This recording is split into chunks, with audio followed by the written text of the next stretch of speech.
Seekor harimau Sumatera yang diberi nama Besti berhasil dilepas liarkan oleh tim BKSDA Sumatera Utara bekerja sama dengan Balai Besar TNGL, WCS, dan unsur Forkopimda Kabupaten Kayulues Kamis kemarin. Harimau Sumatera dilepas liarkan di Kedah Zona Inti TNGL.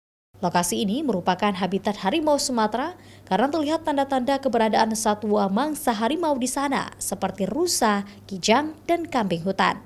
Sebelumnya harimau Sumatera ini masuk perangkap kandang Jebak di Seisirah, Desa Halaban, Kecamatan Besitang, Kabupaten Langkat. Kemudian dilakukan observasi di Lembaga Konservasi Medan Zoo untuk memudahkan pemeriksaan kesehatan sebelum dilepas liarkan kembali. Dari hasil pemeriksaan suhu tubuh normal, berat badan 80 kg, sudah tidak ditemukan caplak, serta luka pada ekor dinyatakan sembuh sehingga bisa dilepas liarkan. Harimau Sumatera kemudian direlokasi dari Barumun, Sumatera Utara menuju Blangkejeren, Kabupaten Kayulues. Selama dalam perjalanan, harimau dimonitor oleh tim Balai Besar KSDA Sumatera Utara dan tim medis.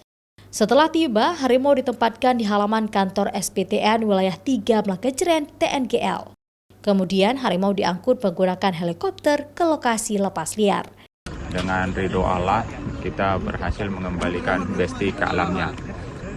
Ternyata Besti memang sudah hampir nyaman di wilayah Aras Napal.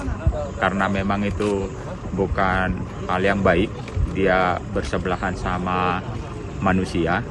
Maka pada bulan September, Besti kita lakukan evakuasi. Kita ambil, terus kemudian berdasarkan pengamatan dan para dokter, kita lakukan observasi selama 3 bulan di Barumun Santuari, dan terakhir kita lakukan general check up, dan Besti ternyata dinyatakan sangat sehat sekali. Kementerian Lingkungan Hidup dan Kehutanan berkomitmen untuk menyelamatkan satwa yang terancam punah, seperti harimau Sumatera dari ancaman.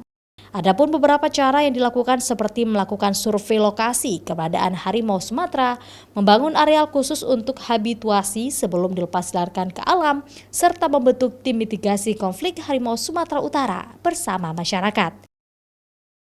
Dova Mistayanti, Kompas TV, Banda Aceh.